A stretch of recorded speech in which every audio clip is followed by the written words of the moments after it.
so that sort of flows us into the next sort of challenge that coaches face, which is clients who either don't consistently follow up. So from week to week, they're just not doing their action steps.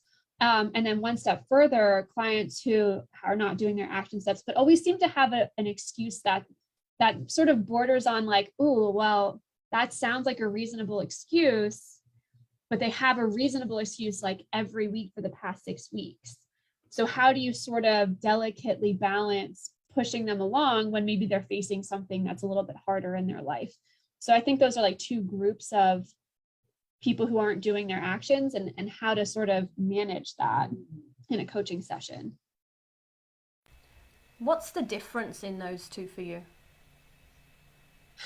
I think for me, one is potentially kind of feeding into something that we might be talking about in a little bit, but the first one, like the people who don't consistently follow up and they don't have an excuse, sometimes I find it, again, it's the read the room piece of it a little bit, but sometimes I find that those are folks who maybe aren't quite ready for coaching yet, or you know, there is something in their life that maybe they haven't disclosed to me yet that is like in a very real roadblock and is in the way. And so it's not that, so I almost feel like there's several different kinds, just like we were just talking about the I don't know, of the people who don't follow up on action. There's people who have a very real roadblock. There's people who have a perceived roadblock, but it's something we can work through. And maybe we just haven't gotten to that yet. And then there's the people who maybe are overwhelmed, intimidated, scared of their own progress. And so they're creating these excuses that on the surface seem plausible, but perhaps as a coach, if we broke them down, we might realize, well, I understand this thing happened, but it sounds like there was room here. Or so it's sort of managing the expectations, you know. And I'm curious too, you know, there's like, from your perspective, there's so many different times, I'm sure in the executive space especially, there's lots of different challenges that folks are facing, and, you know, probably lots of expectations on them.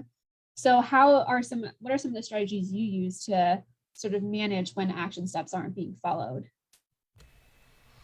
And I think it's going back to also the design the alliance, direct communication, and having a checkpoint as well.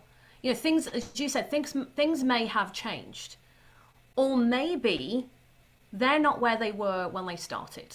And sometimes we have to look at jet lag as well. Yeah, someone catches up with their growth and they have shifted or they've changed, and their mindset may be different to even when they started and the goals that they set with you.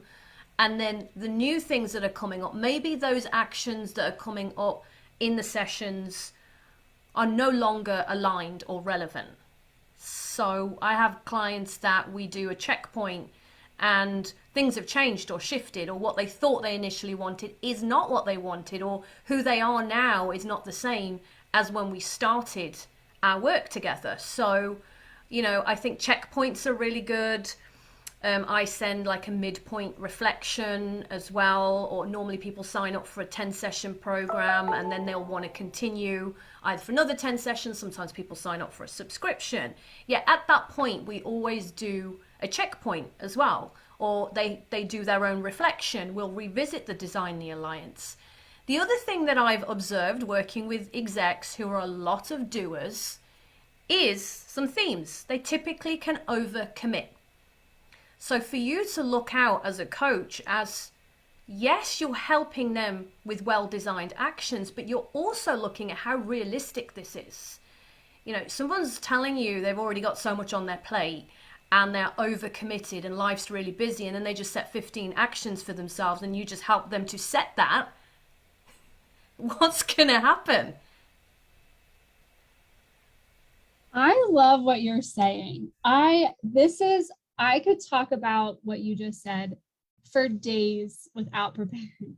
And I think what this really boils down to is self-awareness. Self-awareness of you as the coach. Are you aware enough of yourself and your abilities and how you're helping your client along? But also, like, I love what you said about jet lag, and I hadn't thought about that until you said it. But you're absolutely right. There's definitely going to be times where as the client moves along in the process, they start to realize that maybe what they thought they wanted isn't actually what they wanted. I can say that from my perspective. When I first started my coaching program at CTEDU 4 or 5 years ago, however long ago that was, I went through the program and I was dead set that I was going to leave and be a coach for students. That's what I thought. I wanted to be an academic coach. That's what I wanted to do. And through the coaching process and like being coached in classes, I rediscovered my love of writing. I started a writing business that year that has been strong since. And then I started a writing coaching practice. And it was that self-awareness that I got from the program that helped. I would not be here today if it wasn't for that. And I think that self-awareness piece is probably the most, in my opinion, the most critical thing we do in coaching is we help our clients become more self-aware so that they can achieve the right goals, not just any arbitrary goal that they set for themselves.